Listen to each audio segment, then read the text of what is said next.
Well, we're excited to play Missouri. Excited we have an opportunity to play it here in our home stadium. And they're a hot team right now. They've won their last two games and have a really good offensive line. They run the stretch play as good as anybody out there. And Tyler Beatty is tearing it up. You know, he's not only their leading rusher but leading pass receiver by a long ways. Defensively, Jeff Coate is a guy that we have to be aware of. Very, very good player. Byers is a really nice inside player. And then number one, I think his name is Carlisle. Jalen Carlisle is a really good safety, makes a lot of plays. So they're coming in here, I'm sure, with a lot of confidence. And we're excited to have a big crowd here. I'm hearing estimates are between 65 and 70,000, and we certainly hope that's the case because they certainly, I believe, the crowd, Razorback Nation, helped us win the Mississippi State game. So we're encouraging everybody to have a whole lot of turkey and come out and help us win on Friday. With that, I'll visit with any questions you want. Coach, I think you said you jumped into practice yesterday, right? Mm-hmm. How was that coming off of, I mean, you had a game on Saturday and you jumped right into it on Sunday. How was the players, the mood, and everything? Yeah, I tell you, in all honesty, Trey, we were surprised. The practice was outstanding. We're electing this week to go in spiders the entire week. That was not the case until yesterday's practice. I felt like we needed to thud, bang a little bit. Obviously, they, like I said, they run a really nice stretch play.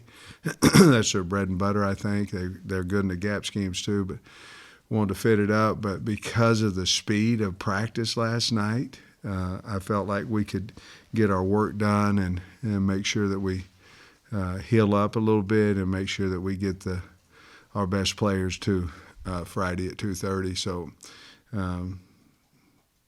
to be honest with you, the kids surprised me of how ready they were to go out and practice. Speaking of healing up, Traylon Burks has obviously got banged up a couple times in the game. How's he feeling right now? Well, he practiced yesterday. He's not a sore, but I believe he'll be fine.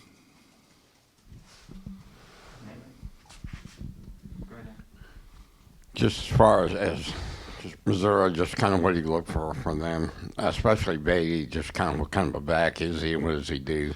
He's really good. He's shifty, fast, sees the field really well. He'll cut back on you. He stays on track on that stretch play they run. He stays on track until the last minute. Doesn't seem like he ever has a bad read. His offensive linemen are really good at this. They're going to turn and run. And any type of movement doesn't hurt them because they're running pretty flat as they run out there. So he's also exceptional.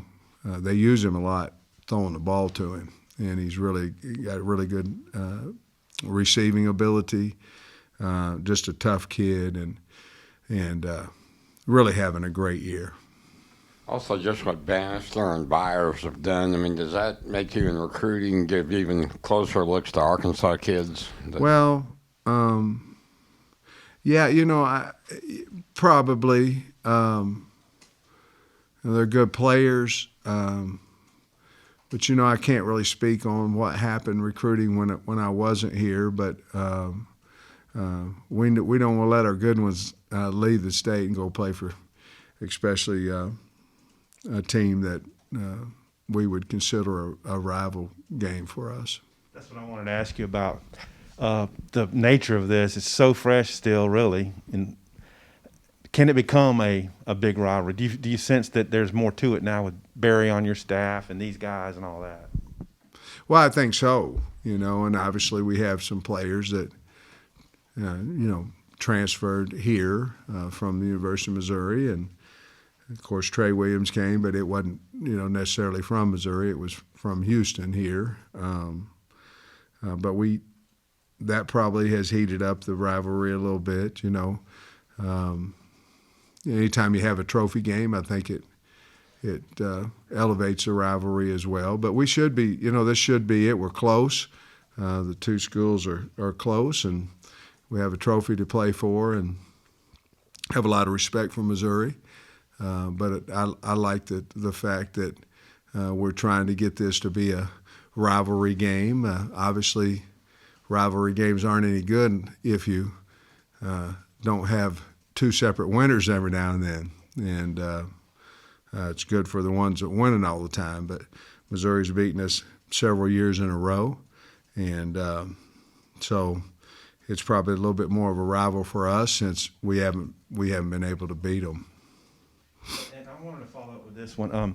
Could you have imagined like the immediate respect that you built with this program, and it started the first half of your first game here, and then you rise to number 8 in the polls? Could you have pictured that when you took this job, that it could have been this quick? Well, it's hard because you never really look that far ahead, but I knew I had really good coaches. I knew we were able to hire good coordinators and good position coaches and strength coaches and all those things. So I knew we had a chance there from the coaching aspect and the leadership aspect.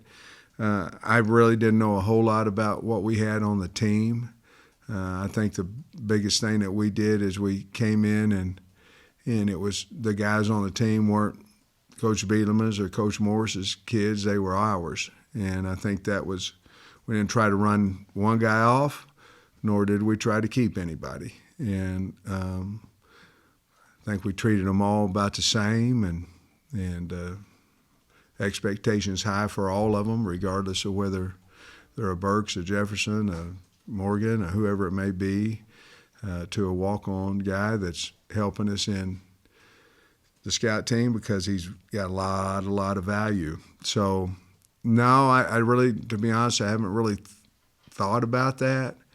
The season goes so fast, and you get ready for teams every week so much that, there might be time, reflect, but then you go to recruiting and spring ball, and that's the greatest thing about coaching and college is that it never gets stale. I taught high school, and every now and then, I'll be honest with you, I didn't want to go into that health class, especially on weight loss section or tobacco usage. Those weren't good for me. But this keeps you fresh.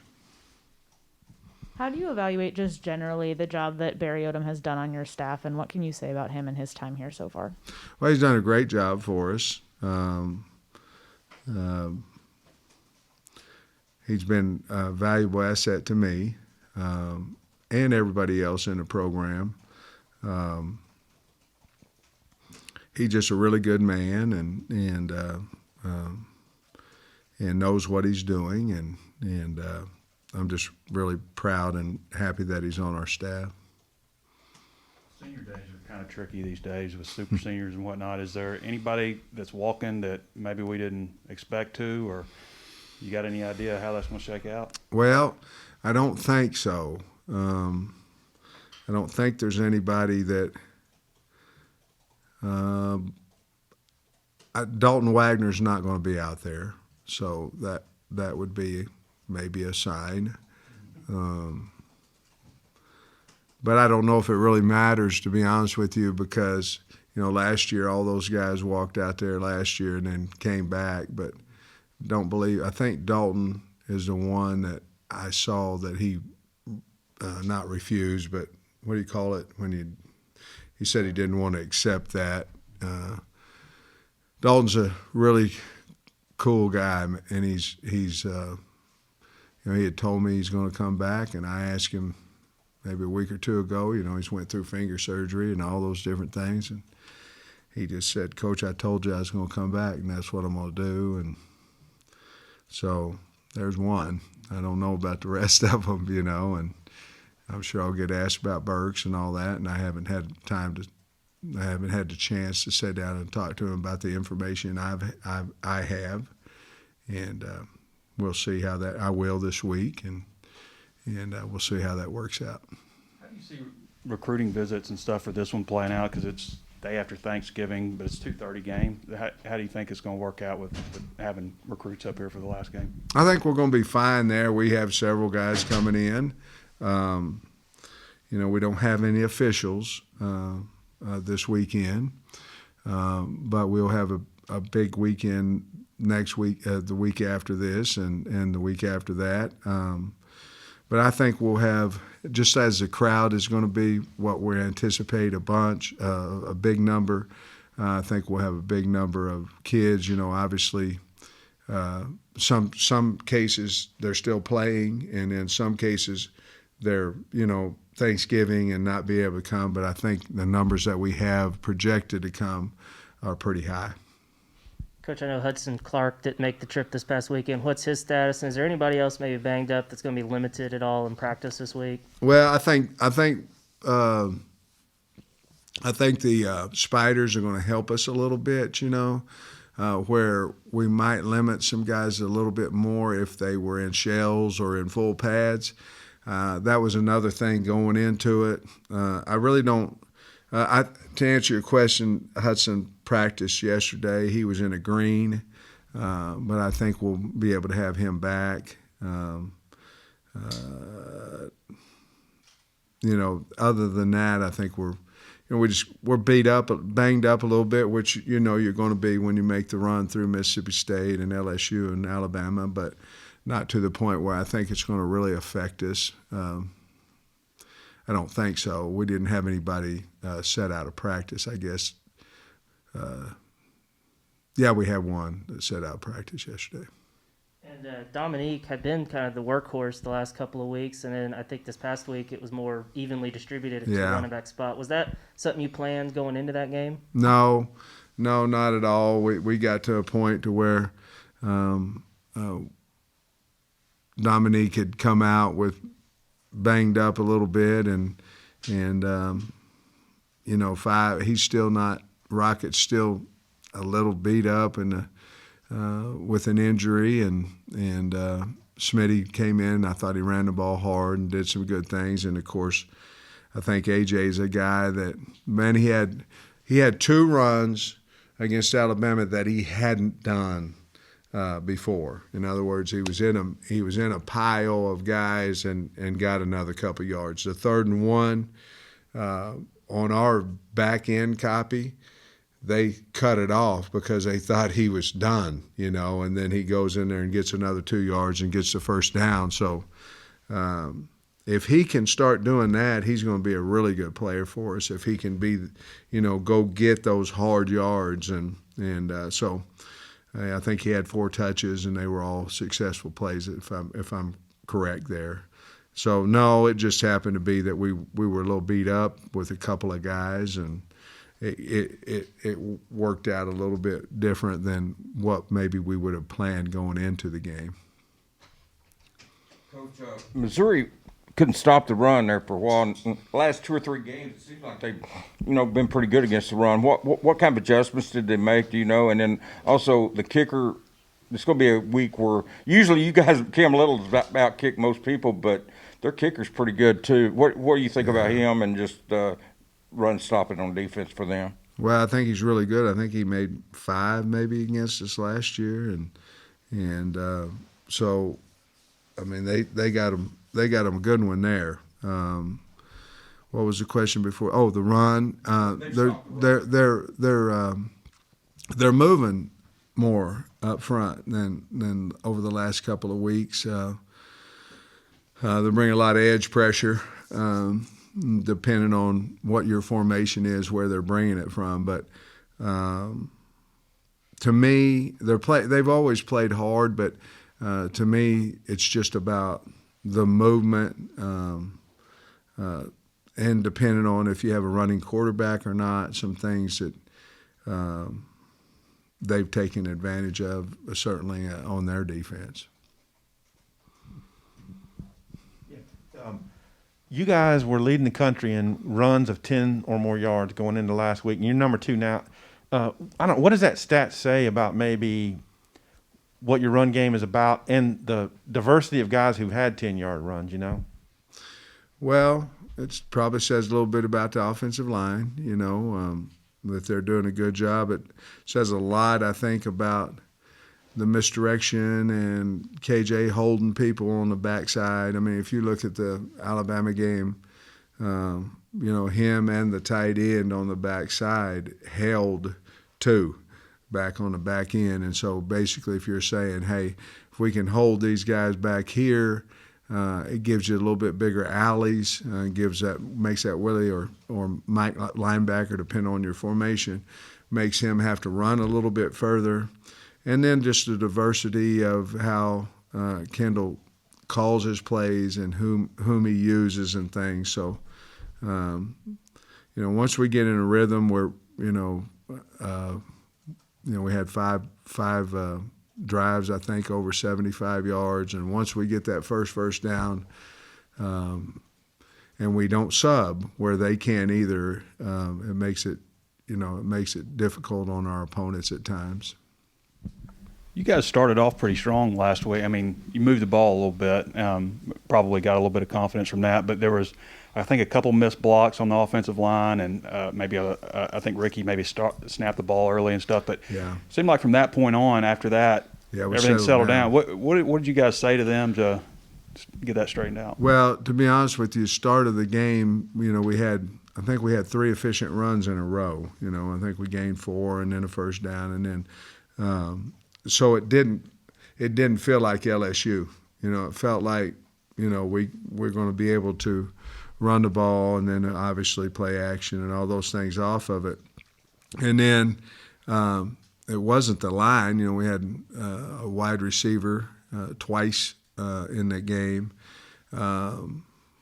One wasn't set, and then the other one was lined up in the neutral zone pre-snap. Then Ricky obviously was very loud, and Ricky thought he heard, a clap, and he snapped it, and we gave him 3 right there, then and there. And then after that, we talked to him about, hey, look, it's another team out here. We're prepared, we're ready for this day, and just relax, and let's communicate, put their mind somewhere else than the scoreboard, and seemed to work out all right. We just kept talking about get that first down, win first down, and they were prepared, and they did a nice job with it. Aside from, I guess, before and after last year's game, have you had many interactions with Eli Drinkwitz? Do you guys talk or No. bumped into each other? No, not really. I mean, no. Coach, going back to this group of seniors, just in your eyes, what have they meant to the team this season and also in the overall trajectory of the program? Well, I think everything, for them to believe, to come back, we didn't do a whole lot last year. We were 3-7 but for them to believe that they could come back and they wanted, bowl opportunities and an opportunity to, be ranked and, all those type things that they never had. I found out that from Grant, I didn't know this, that, I show the trophy each time we have a trophy game, and they'd never seen it, We don't have a guy on our team that won at the Battle Line, the Southwest Classic, nor the Boot. We don't have a guy until this year that's ever been in a game and we beat LSU or A&M or Missouri. And so them to come back and have a chance to win one of those trophies or beat those guys and see them able to do that is really fulfilling as a coach. And, to be honest with you, it's all about them and not about us. It's all about them, and they're the best recruiters we have when we go out and win games. And we have an opportunity to have all 3 of them, and I don't think this is bulletin board material, but we want them. And it's never been done in the history of Arkansas, and I know that that history's short because, the trophies haven't been here all the time, but to have them all three would be a big deal for us, and we'll see if we can get them or not. Does what Bauer has done the last 2 weeks off the fakes, does that have an effect not only as a holder but as a punter too, where teams are going to be a little goosey about what he could do? Well, when we put it in, he couldn't hit the broadside of a barn. That first day, he was throwing them over there, over here, over here.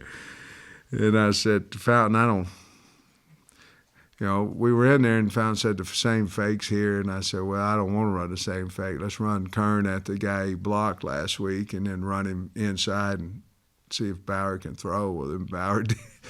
It was terrible. And so I'll give Fountain and Bauer credit, man. They went over there all week. They kept asking me if it's there, will you run it? I said, oh, yeah, I'll run it. But I ain't going to run it if you ain't going to, if you can't throw it. And but hadn't he been valuable? Man, did he have a game or what? He punted extremely well. Our gunners, T.J. Hammond, those guys got down there. The hang time on one of them, we gained 50, netted 50, and T.J. was standing right there, had the fair catch. It got it, punted us out 50 yards out of our own end zone. When late in the game, I think when we were down 6 with about 8 minutes left in the game, and he punted it out there. Unfortunately, they scored, but he got us off the goal line out there. I don't know if you heard, but on Saturday, Grant said he would not have come back if it weren't for you. And we can't poll every player that came back, but I get the general sense that a lot of them wouldn't have come back if not for you and the coaching staff. What do you think of, their point of view on why they came back for this year? Well, we don't want to let them down. I think that's the biggest thing. If somebody comes back, it's, usually got a lot of reasons to it, but it's usually that they like the culture or the way things are going in the building. And at that point, once they did that, not only were they investing in us, it made our investment in them even greater because we didn't want to fail them. And obviously we've lost 4 games and all those things that we don't want to do. But if we can win Saturday, we feel like, in some shape or form, we've had success for our program. And bottom line, it's very humbling that he would say that, but at the same time, it's just a higher investment for us when those kids decide to come back.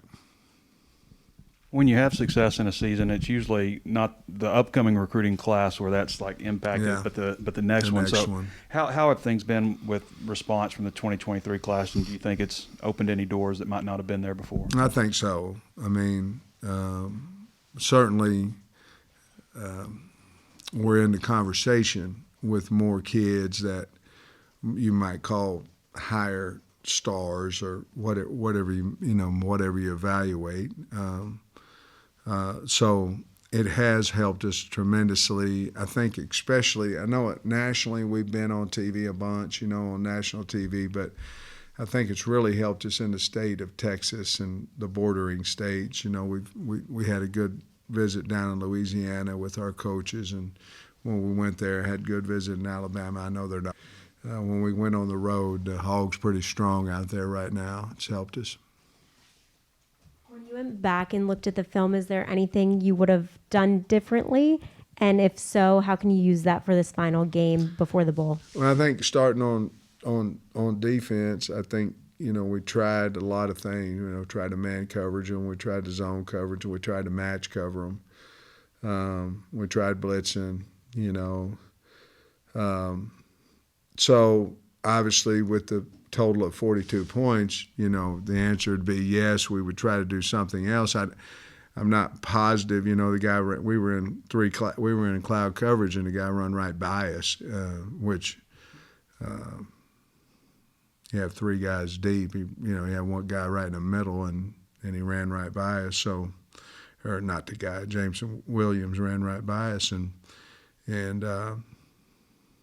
obviously every time you look at film, you're going, well, maybe we should adjust here. But I thought we were pretty good in the game of trying to make some adjustments. Offensively, I thought we started a little slow, not physically, but we didn't score early in the game. I think we got down 10-0, and not a whole lot. I thought it was two really good football teams out there, and I think both of us had really good game plans against the other, and we just ended up 7 short. But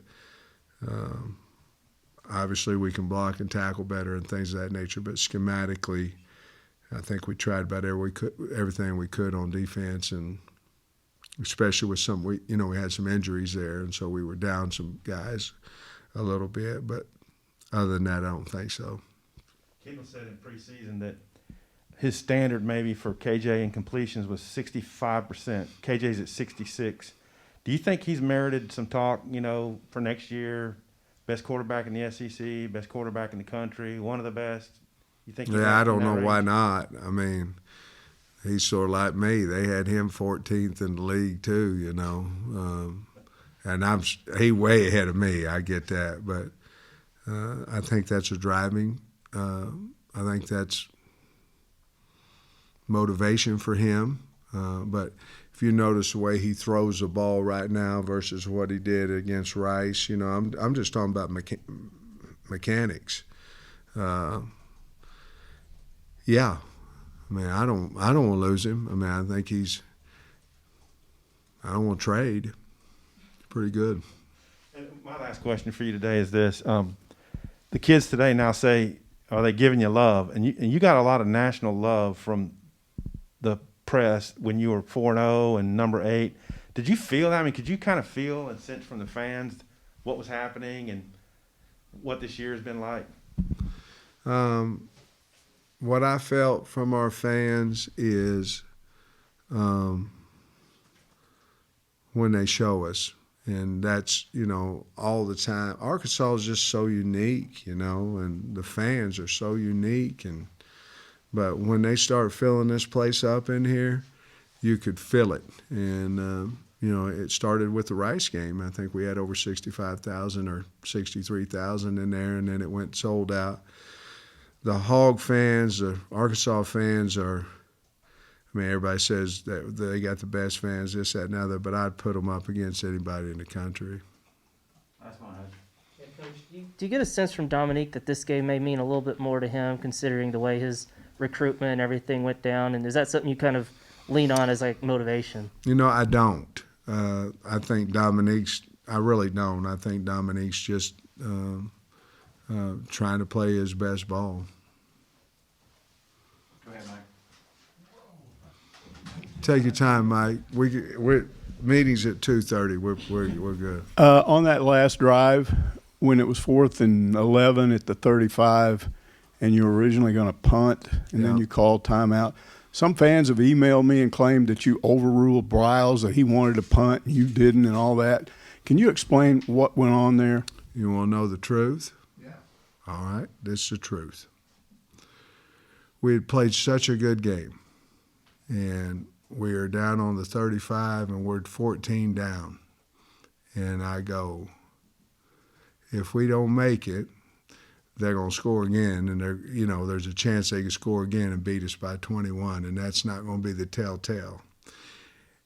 And in that time, when I sent the punt team out there versus the time that I called timeout, I said, I ain't giving these kids a chance to win.